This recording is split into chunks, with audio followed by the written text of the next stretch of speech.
I thought I'd make a quick little video going over the welding equipment that I have for sale. This is my Miller Trailblazer 325 EFI model that I used at the end of my welding career. It currently has 325 hours, so it's like brand new. I've only done 3 welding jobs this entire year, and they were all really small. I had to put in a little set of columns and a little beam for a 3-foot walk-through door in one building 2 times, and then I hung a set of double gates with it a few months back, so it just doesn't get used. Don't quote me on this, but I think I have around 150 foot of ground lead and then around 175 of positive lead. It was always plenty for anything I ever did. It's on a skid. It's built out an 1.5 inch square tube, 11 gauge. Yeah, it's got a fire extinguisher mounted to the back of it. When I made this frame, I put this little channel in it so that I'd always planned to make bend a piece of stainless to slide down there with a lip on the top so you could lock it. So, you know, when it was on the truck or outside, nobody could just touch the front or turn it off or turn it on. But I never made that piece, so if you wanted to add that, you definitely could. We have the WC115A weld controller for the spool gun. This is the model with a contactor. They make it without and with. That's with a contactor. This is my 30A spool gun, and I've used 3 of these in my career, and this is the only spool gun that worked flawlessly. So if somebody didn't want the spool gun, I would definitely be happy keeping it. You can tell it don't have much use at all on it. Worked great, and it works good off of the Trailblazer.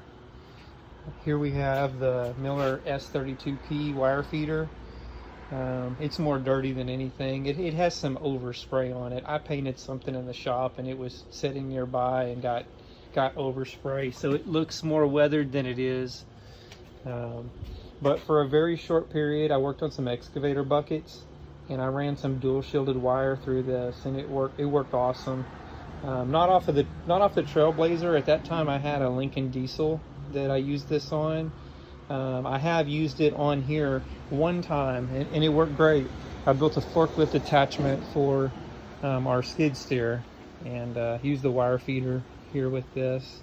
So that's kind of like the mobile package I have, hoping somebody wants to get started and they can, you know, pretty much cover everything other than DC TIG.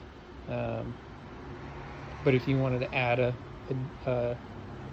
scratch start torch to it, you definitely could. And I have a cover for the machine sitting right there. It's a little bit dirty. Here I have my Miller 251 MIG. Machine is, I think it's a 2007 model. That's when I bought it. It's been very good. Works great. I have 2 MIGs, so there's not really a reason to have all this stuff just sitting around anymore. So I put the first roll of wire in it in 2007. My initial plan was I would keep track of how much it had been used, so when somebody went to buy it, they could kind of see the history on the usage. But then it worked so great, I never had a reason to sell it and replace it. But now all this stuff just sits. So there's that MIG if somebody's interested. The Trailblazer. The only thing that does not work properly on the Trailblazer is the Excel function on this blue plug. So when the machine was almost brand new, this kind of started acting up. Sometimes it works, sometimes it don't, and that's true today. I was never concerned with it, so I just used the black plug. I don't know if there's something wrong with the circuit breaker or something wrong with the plug. Because the Excel function works perfect welding. If you put a 7018 1/8 inch rod in there at 120 amps, the machine will weld no problem at idle. It just doesn't want to run a grinder all the time off of that 120 plug at idle. So I didn't worry about it. I just ran it off the normal plug. So that's it. We're located in Elgin, Texas, and send me a message if you're interested. Thank you.